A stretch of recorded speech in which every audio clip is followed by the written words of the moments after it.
Main কথা হচ্ছে কি, বাংলাদেশে যদি কোনো ফেরেস্তারও অত দেন, ও দেশ চালাতে পারবো না। আওয়ামী লীগের শাসন আমলে আওয়ামী লীগের হাজারো ভুল আছে, এটা অস্বীকার করার কিছুই নাই। তবে বাংলাদেশে শাসন ব্যবস্থা যে আইছে তার নামে কিন্তু অপরাধ আছে বা মানুষের অপছন্দের বিষয় আছে, যেই বাংলাদেশে শাসন করছে। আমার বাংলাদেশের চেয়ে 116 গুণ বড় রাশিয়া।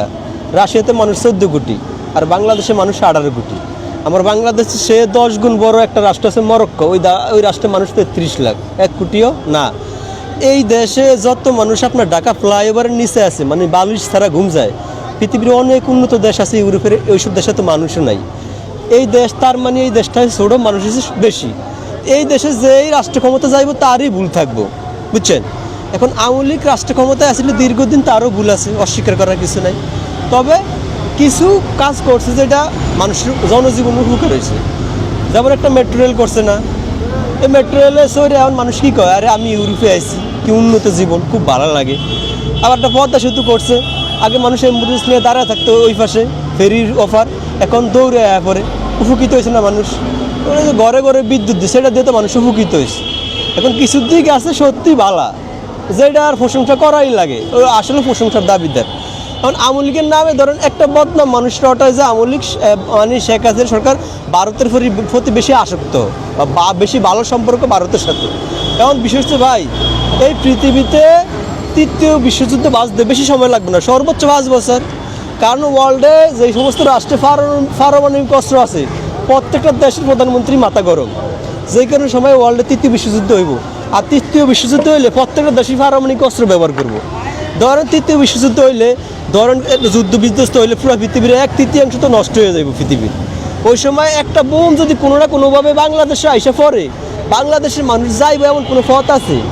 আমাদের দক্ষিণে নাপ নদী আছে, যেটা মায়ানমার, একটা বৌদ্ধ রাষ্ট্র, ও আমার জায়গা দিব না। আবার আমার সব সাইডে আছে কি ভারত। এমন একটা বোম যদি আল্লাহর হুকুমত ভুলেও বাংলাদেশে আয় পড়ে, আমরা যে কোনো জামা এই জায়গা তো নাই, আসেনি, নাই জায়গা নাই। ভারত আমার পাশে, সব সাইডই ভারত, একটু সম্পর্ক থাকতেই পারে। কিন্তু কথা হচ্ছে কি, বাংলাদেশের মানুষ এটার ওভার কিছু মনে করে। আর এই যে প্যালেস্টাইন আজকে যদি আক্রমণ করে, প্যালেস্টাইনের পাশে ইয়েমেন আছে, সৌদি আরব আছে, আপনার আফগানিস্তান, পাকিস্তান, তুর্কিস্তান, কাজাকিস্তান, যত মুসলিম দেশ আছে, ইরাক, সিরিয়া, হ্যাঁ, লেবানন, জর্ডান, সব দেশগুলা এই আপনার এই যে প্যালেস্টাইনের পাশে আছে, ওরা যাওয়ার একটা জায়গা আছে। কিন্তু বাংলাদেশের মানুষ ও একটা বোম ফেলে যে যাইবো, এমন জায়গা আল্লাহর হুকুম নাই, কই যাইব? ভারত যদি তার সীমানা বন্ধ করে যাওয়ার কোনো জায়গা আছে? আর বিশ্বযুদ্ধ হইবটা তো একদমই হাসা। তো এই পার্শ্ববর্তী দেশের সাথে সম্পর্ক ভালো থাকতেই পারে, এটা অস্বাভাবিক কিছু না।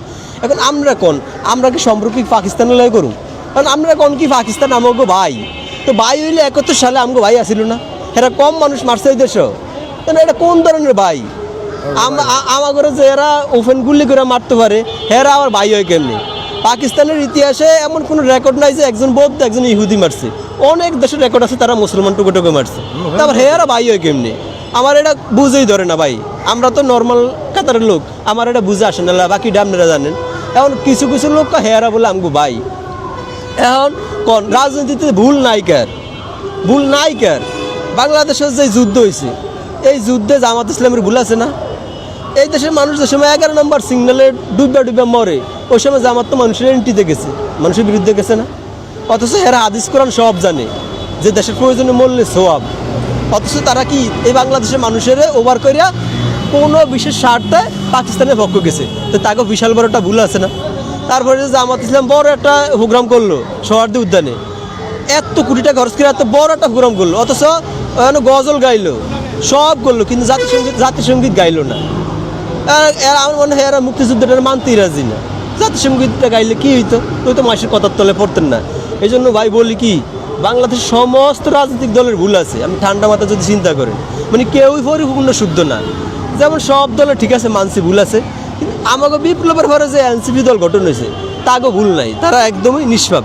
কিন্তু আজ জনগণের জিজ্ঞান তো এনসিপি সম্পর্কে মানুষ বকা দিব, কারণ এনসিপি ভুল নাই। আপনি দেখেন না এনসিপির নেতা কী অবস্থা। এমন রাতারাতি যদি কেউ পরিবর্তন হয়, মানুষ তো কইবই যে আপনি টেয়া পয়সা কই পাইছেন, কইব না? কারণ আমি রিক্সা চালে আমার অবস্থা এরকম, আর পরিবর্তন হয় না। কিন্তু ভাই তোরা ওই যে একটা লোক ধরা খাইছে চান্দাবাজি করে, হের বাপও রিক্সা চালায়, তো 1 বছরের মধ্যে বিল্ডিং কেমনে করে? আল্লাহ হেরে টেয়া দিচ্ছে, আল্লাহ আম করে করে কেউ টেয়া দিতে পারে না, হেরে এত ভালো জানে। তো এরকম চৌকের যায় মানে খুব তাড়াতাড়ি যদি আপনি চেঞ্জ হয়ে যান মানুষ ভুল ধরবো না। তারপর শুধু একজন নেতা নেই, সবাই তো সবাই নেতা তো এমন তখন ভুল নাই কার। কারণ আমি শুধু এক পক্ষের কথা কইলে আমার কি লাগবে, সবারই তো আমি এই দেশে ভুল আছে। এই দেশে আসলে এই কোনো দলের নাম কম যাইব না যে এই দলরা ভুল আছে, সব দলেরই ভুল আছে। আর এই দেশে ভুল থাকবো, এই দেশে দেশ ছোট মানুষ বেশি, বুঝছেন।